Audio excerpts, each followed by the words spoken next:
Okay, so the topic for this week's video is the Punica renatum, otherwise translated as being the apple with many seeds.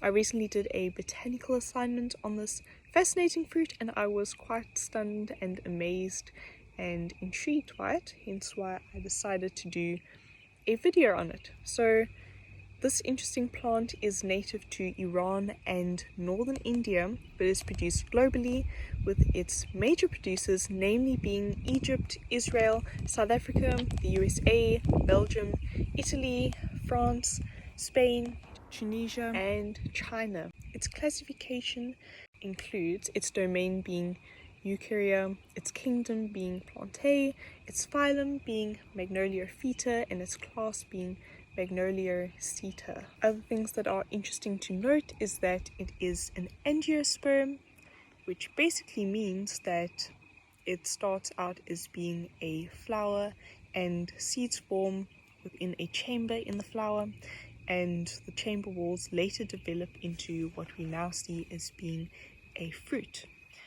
Something else that is quite interesting is oftentimes we refer to the fruit itself as merely being seeds, when in fact they are considered a lot more than seeds, and they're actually known as aryl being the singular form or arylus being the plural form. Some other features that are quite interesting is that they are considered dicotyledons, which basically just means that they have two cotyledons, and they are also vascular plants, meaning they have two major components, one being xylem, which transports water throughout the plant, and the other being phloem, which transports sugars throughout the plant.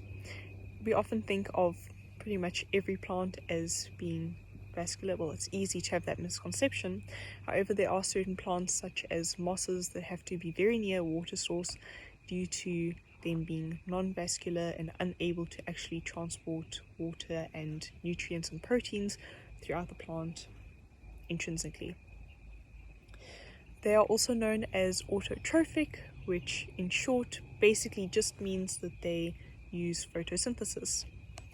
Something else that is interesting is this part of the plant, or these parts of the plant, are known as sepals, which are basically just remains from the flower, and this is something that we see examples of in other fruit such as apples.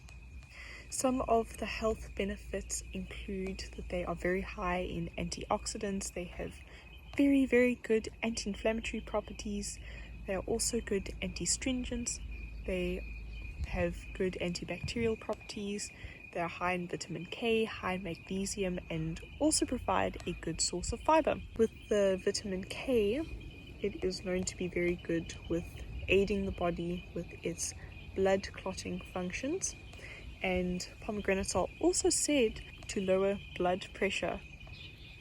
Further research that has been done has shown that certain parts of the pomegranate plant can actually protect the skin from UV radiation, which I found to be really fascinating.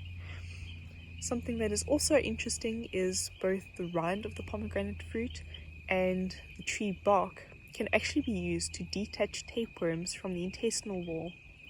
Typically, this is used in conjunction with laxatives to form a parasite cleanse, which is very effective. Pomegranates are also something that are supposed to improve or increase athletic performance, and they are very good for osteoarthritis, with the main benefit being that components within the pomegranate actually restrict enzymes that destroy cartilage.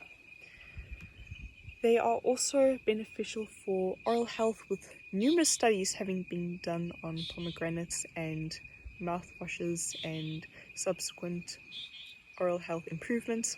They are good for reducing plaque and cavities, they improve gum health, they reduce oral inflammation and bacteria, and there have been several studies done in which they've actually been used as a mouthwash and been compared to normal conventional mouthwashes. In the studies that were done in which they were used as mouthwashes, they used freshly squeezed pomegranate juice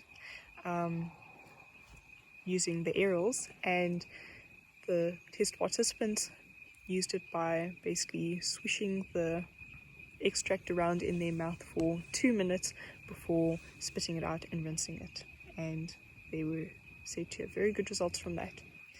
Something else that is quite interesting is the link between pomegranates and atherosclerosis. Atherosclerosis is a very common effect of cardiovascular disease, and it includes plaque buildup in arteries, which reduces blood flow and has many resulting issues.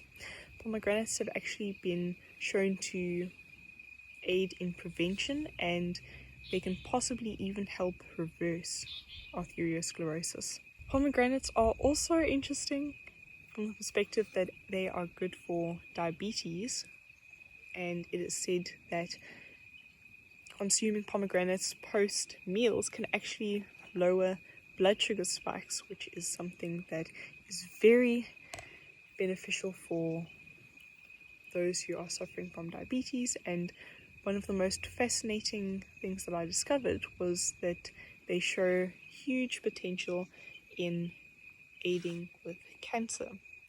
There were numerous studies done in which they were used in even chemotherapy patients, and it is shown that pomegranates actually reduce tumor growth and growth rates. And they were used in a multitude of different cancers, including colon cancers, lung cancers, skin cancers, just to name a few examples. This is no doubt a very fascinating fruit that has many health benefits and is quite astounding when you think of it. I mean, I would never have guessed that this little fruit would have so many medicinal values, so tightly packed into it. It is just a testament of wonder, and I was quite in awe and actually shocked when I read about it. But I would like to conclude by reading Psalms 34 verse 8, which says, "O taste and see that the Lord is good. Blessed is the man that trusteth in him." Don't forget to check the description box for my references as well as some interesting websites.